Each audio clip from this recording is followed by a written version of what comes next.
You guys, welcome back to the channel. On this episode, we're going to be crossing to the Bahamas, and you're going to see me use my primitive Hawaiian homemade sling. I hope you all enjoy. John, you've been to Penn Island. Oh yeah, Penis Land is great. Is that your first time hearing that, dude? Yeah, that was my first time. No wonder you're cracking up so much. All right, you guys, we're checked in. We're out to the first spot, and you guys will not believe the structure here and the coral. It's just incredible diving. And you guys stay tuned. Later on, we're gonna do some cooking and camping out on these remote islands, and they are absolutely breathtaking, so stay tuned for that. You just ready to swim a marathon? What you got? Influencing or not? Are you guys talking about me? Only with the gun. Oh, dude, we could get the gun in the... What the hell are those? Whippets. These? Are called... What are those? They're called speeders. Speeders? He packed his bike. He's ready for the triathlon. He's getting swimming portion in right now. Let's get back into the front. Those of you who don't know, these FRVs, they're a recovery vest. It's always that vest you guys see me wearing. It's it has an actuator in there that actually inflates if you were to black out, even at the surface. So you set parameters so you can dive deep, and then when you hit past a certain time or past a certain depth, it'll inflate and send you face up. Or if you go to the surface, breach the surface, pass out, and then go right back down, it will also inflate, which enacts a shallow water blackout. So for those, so it's another safety precaution. They're kind of expensive, like $1,000. So, but you know, your life is worth it. We do this enough.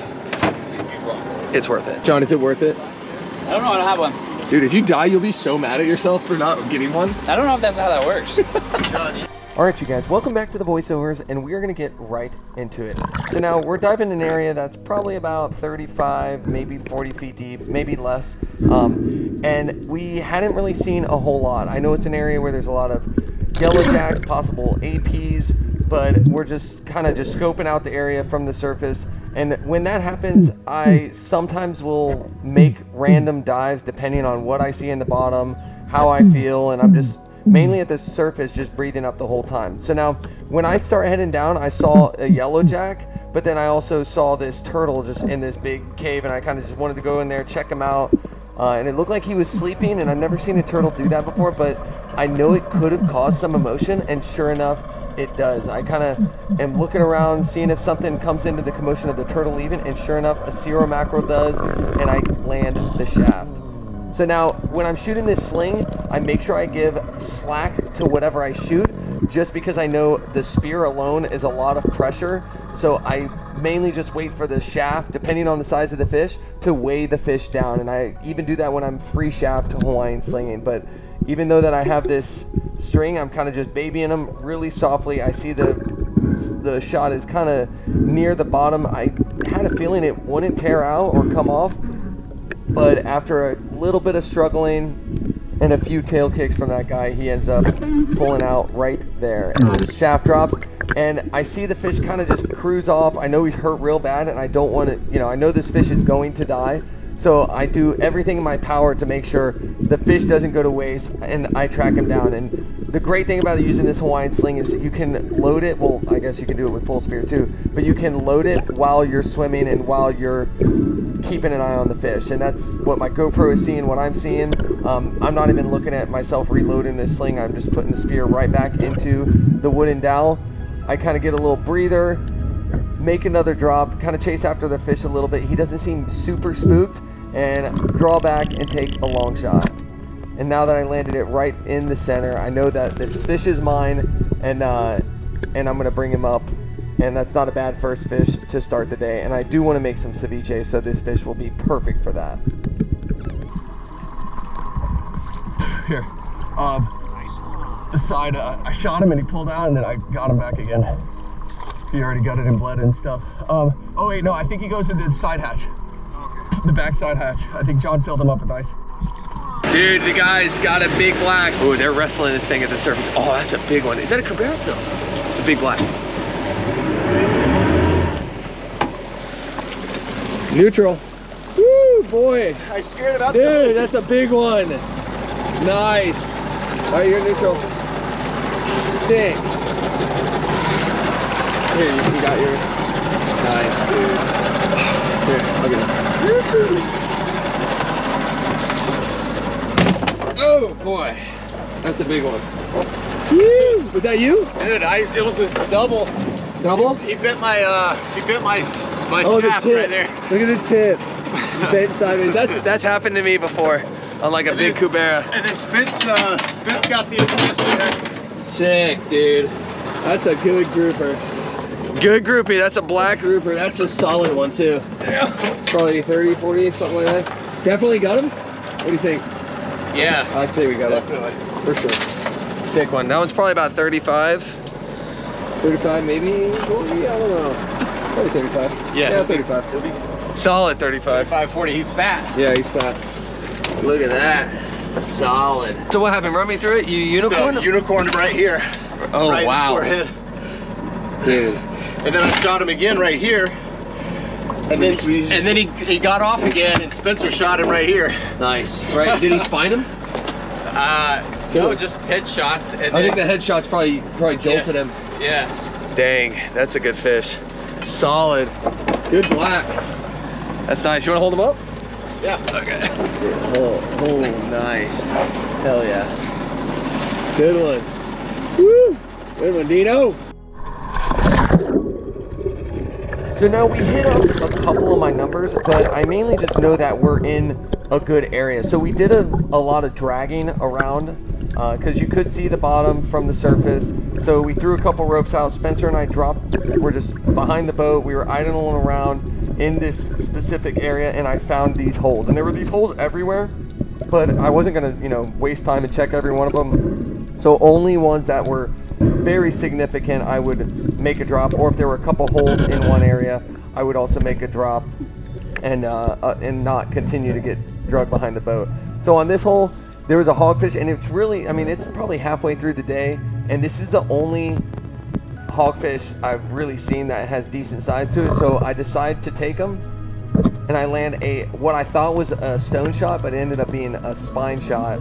I was just shy off the mark. If I would have shot a little farther forward, I might have been able to stone him. But so either way, I definitely get my knife out and I brain this guy because I don't want to see him suffer, and I want to make sure he's killed immediately because some fish do come back from spine shots. So we're just drifting this whole area. It's like a bunch of cracks here and there, and I'm using my little throw flasher and chasing it down to the bottom, hoping muttons come in, hoping something that might kind of stir up the bottom a little bit, maybe create some traction, so maybe little fish will come into it, then it'll kind of entice some bigger fish. But I haven't really been successful up to this point, but I do see this really long ledge right there, and the current is going to bring us perfectly along this ledge. And like I said, these are numbers that they're not my numbers. I've never dove them before, but it's a possibility that it could hold some good fish. And I think David goes after a hogfish right there, but I turn around and I see Spencer dragging his pole spear out of a ledge, and sure enough, he has a nice black grouper on it. Yo, you want another shot? You want another shot? So now I'm just putting all effort into making sure he's good. He has a good holding shot on the fish, and if he needs any help, anything I could do, I'm just going to make sure I'm a good dive buddy and I'm there for him in case he needs some help by any means. And I do pull out my knife. I give him his knife because he seems like he has his hands full, and that'll make it a little easier for him to brain the fish. And when you guys are on these Bahamas trips, I'm telling you, be as helpful as you possibly can, because shooting these primitive spears is no easy task. So nice just job, good dude. Teamwork, good buddy work. It's it goes a long way, especially to land good quality fish over here in the Bahamas.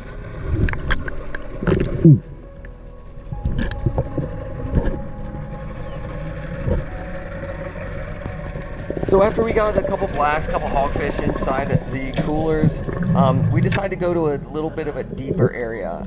And this is probably about 65-ish, maybe 70 to the bottom.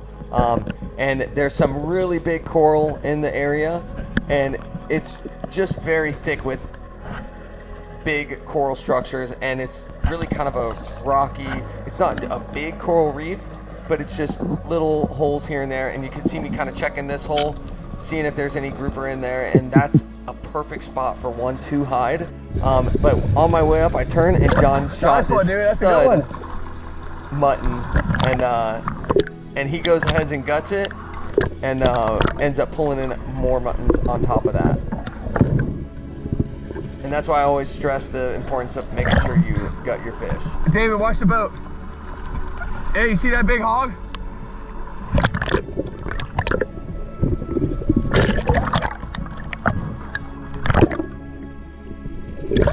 Got him, dude. Dude, there's some fucking big muttons. Dean should drive. Big muttons.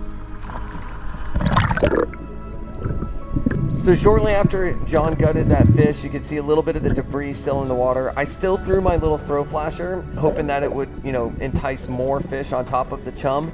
And I kind of make a drop to go get it. I'm kind of going a little fast to the bottom. I should have just relaxed a little bit more. But this is prime time mutton territory. And the main thing is just, if you have the ability to do it, get to the bottom and do a little scratching, grunting. You'll see me throw up some sand, and you see these muttons come in, and they hang out just a little bit too far on this dive. And you can be the judge. You can see if I could have made the shot. I was kind of against it. You know, I was kind of going with my gut, especially because I didn't want to push myself a little farther, maybe make a bad shot and have to, you know, chase the fish down or something like that. But you can see they're enticed, but they're not fully enticed. And this is a good sized mutton. And it's not just one, but there's multiple ones around that start coming in and cruising through. But if you stay tuned, there's an epic hunt on some of these guys. So like I said, I don't land one on this dive particularly, but just hang tight and you'll see next couple clips. You see some epic hunting and some epic fish shot. So when I was throwing my throw flasher, a beautiful Spearo mackerel came in, and when you throw your flasher, you'll know I'm kind of sitting there, kind of keeping my eye on him. I'm not trying to pay much attention to him. I'm watching my flasher at the left of my screen, and I'm seeing the mackerel to my right. And once I see him show interest, that's whenever I go to take my dive. Right now, I see his head turned right towards my flasher. I beeline it to the flasher. I try to beat him there. But the flasher was a little deep, and I was a little too late, and he did that little tail kick, and I was just maybe a couple inches short of landing a shot in the fish. And all I need to do is just get that barb through, and that spear will hold down, you know, weigh him down, but did not land him on that one. So now here's another mutton dive where this is literally, all of this is within like 10-15 minutes of one another. I threw the throw flasher, make a drop, and I see like multiple muttons off in the distance. And I knew from the dive before, I knew that I was gonna have to do something tricky. And there's like a valley over on the other side of this mound. And I was gonna pursue the one to the left, but I see this other mutton go down in the valley. I draw while I'm hidden behind that little ledge. And I kicked and I just coasted and met right up with this guy, and that's whenever I landed the shot. Perfect gill plate shot. That's exactly where I was aiming. And I pulled the fish right to me because I knew a shark was kind of lurking a little bit nearby. But I was really stoked on this fish. It was quite an awesome hunt down deep. I almost went after him, and I was like, I think Jack's got a better shot. Yeah. Woo.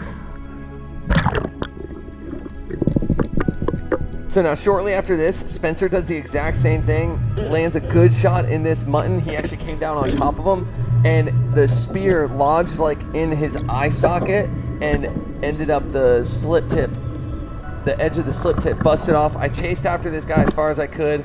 If I had just a little more range, I could have probably landed that shot, but the fish was just on a mission to get out of there, and there was no stopping him. But stay tuned, guys. You guys won't believe this next place we're going to.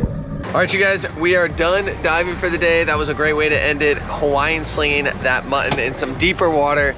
Even if it's just a smaller mutton, it was a cool little feat. And I'm stoked I was able to use that Hawaiian sling. Now stay tuned, guys. You won't believe this amazing spot we're going to next. We are gonna get some conch. Well, we're actually in the process. Spinny boy is getting some conch, which are like some giant snails. That's what they are. And we're gonna rip them out of their shells and eat them for dinner. After that, we're gonna send it to this remote island, and I'm so excited I could take you guys. This place is unbelievable.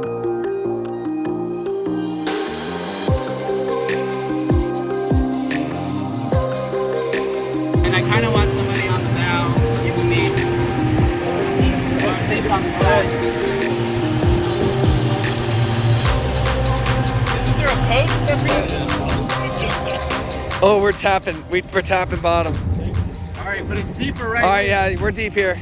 Got Jackson deep right here. Isn't it deep to the right over there? I think it stays deep to the right. Yeah, you're good. You're in it right now. Yeah, you're good, you're good. Spencer, you're so good at this. Hey, just go straight in. Look at the seaweed line. That's like mid.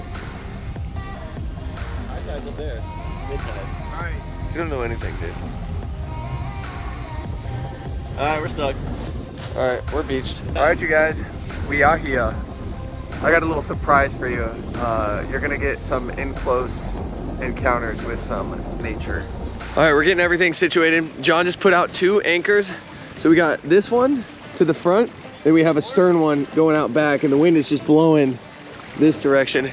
And honestly, when you're doing stuff like this, double anchors is the way to go. It may be okay with one, but when you're dealing with a boat like that, maybe is not good enough. Getting all the gear. Can I have one? Absolutely. We gotta run you through, I mean, first off, just get an overview of this place. Like, freaking beautiful. Not him, but everything else. Yeah, don't focus. Yeah, everything else is just gorgeous. I am excited to show you guys not only our cooking setup, but also my camping setup. How I'm gonna sleep, how I'm gonna stay away out of the no-see-ums and the mosquitoes. So stay tuned for that. You guys don't go anywhere. We got a lot of action coming your way. This is just freaking beautiful.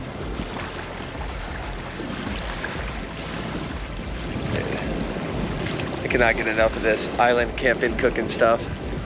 All right, you guys, we are all set up, and this is what I'm sleeping with tonight. Got the hammock with a bug screen on it, little no-see-um net, and look at this, hammock, water, and this is where the tide comes to, right there. So I'm gonna be literally at the water's edge in the middle of the night when the tide rises, and then in the morning it'll be kind of like midway, so it'll be like right there, and I'm right there. I'm pretty excited about it. Let's hope there's no big waves coming this way. And make sure you pick the side of the island where you have a nice breeze. Right now the breeze is coming in from that direction, so it's slamming right into me. David's gonna be right next to me, and we're gonna sleep real good. But we gotta get into cleaning those conch. Might make a couple drinks. Yeah, we're gonna make some drinks. And we're gonna be cooking some up, so we'll take you guys along. Come on.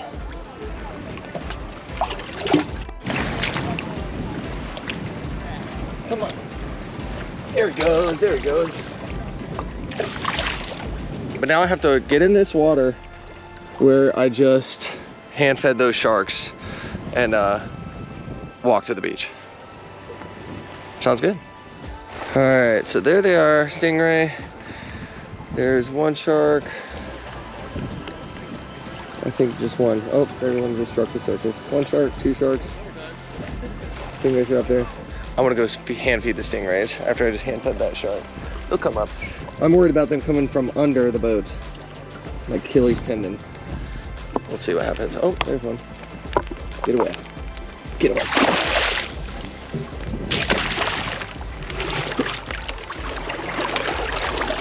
Leave me alone. Leave me alone. Love our boys are doing. What you doing? You guys conking? Hey, what are you doing? Or you got a pet stingray? Yeah.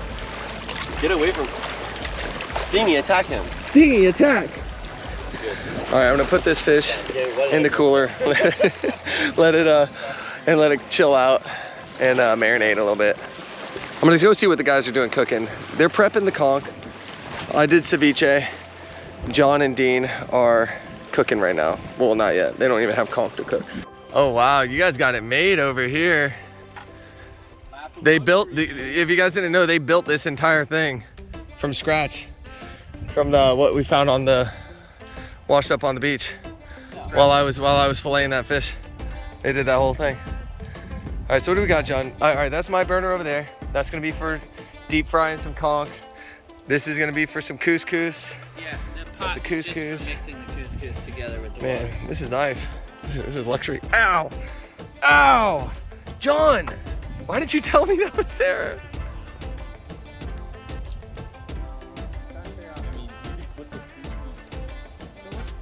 Dean just got the stump about 30 seconds later. Ow. I know, dude. Left a little mark there. Right there. Yeah, that's not gonna feel good later. Alright. John's lighting up the burner.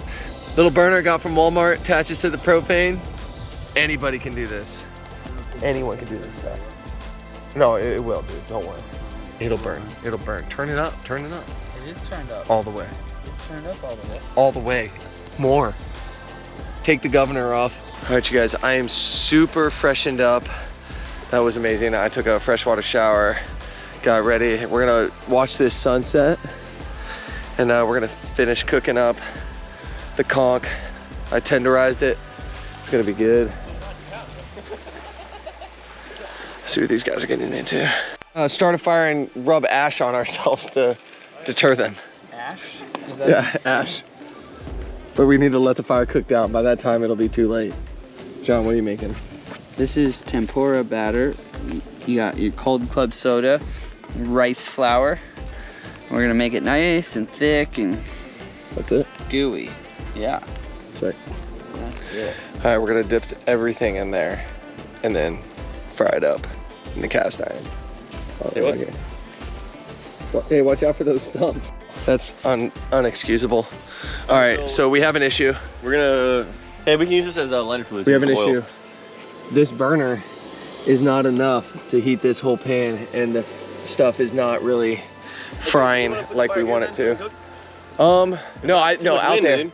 No, the wind is good. It'll No, make the it's fire not. crank. No, you want the heat to go straight No? up. And, You yeah. want the heat to go straight Small little Okay. fire. Yeah. All right. Let's do All right, so small we one. got to make a little fire over here, and because we got to get this cast iron really hot, and it's not that little burner ain't cutting it. Well, I guess it'll be good for the time being till we get a fire going. All right, time is of the essence. Skeet or no Sams are coming out, and they're annoying. All right, I'm gonna start collecting wood. Okay, I know what we can do. All right. How wide is that pan, Brink? Is it? Making a little fire right here. Yeah. Well, we don't have a. The burner is No way, no gas. That'll fit the pan, right? You know what? We can blame everybody all the time, but that's not gonna help anything. Hold on, Okay? Jack. Hold on. I gotta ask. What did I say last night? I don't remember. You remember perfectly. It's very convenient, Jack, that you don't remember. guys, this is not gonna help us at all.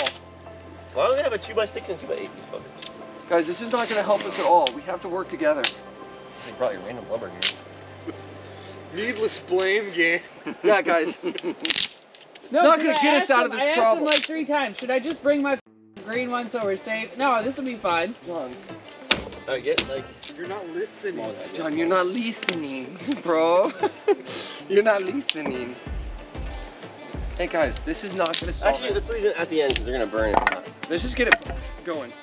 Yeah, do you have a lighter with some oil? I got a lighter. Hey, at least I brought a lighter too, so I got that, John. Oil. I don't have Yeah, that'll anything work. else.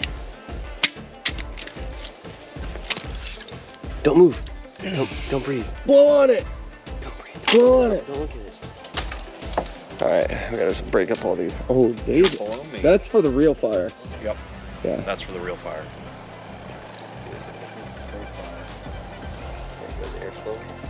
We can't solicit to the public though if we randomly raise it.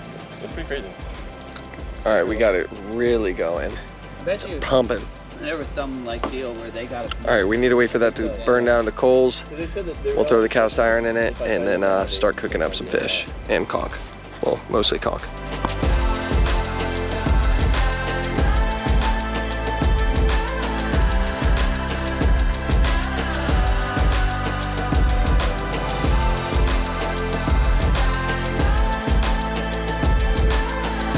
All right, you guys, we did it. Ultimately, we finished everything. God, No salad. We don't eat greens here. look at that. Always vegan. Johnny Boy's got the couscous coming. Shout out JetBoil. Let's go. Shout out JetBoil. JetBoil, sponsor us. Sponsor us for our elking expeditions. Oh, wow. We got the awesome sauce, bloomin' onion sauce. All these conch. Dude, we got a piece right here.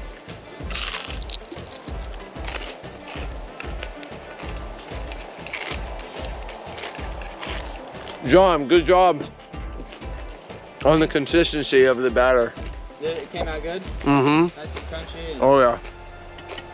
David, what you got for us? A+. A++. All right, you guys, if you enjoyed this, I will link another episode up in the corner. And also stay tuned.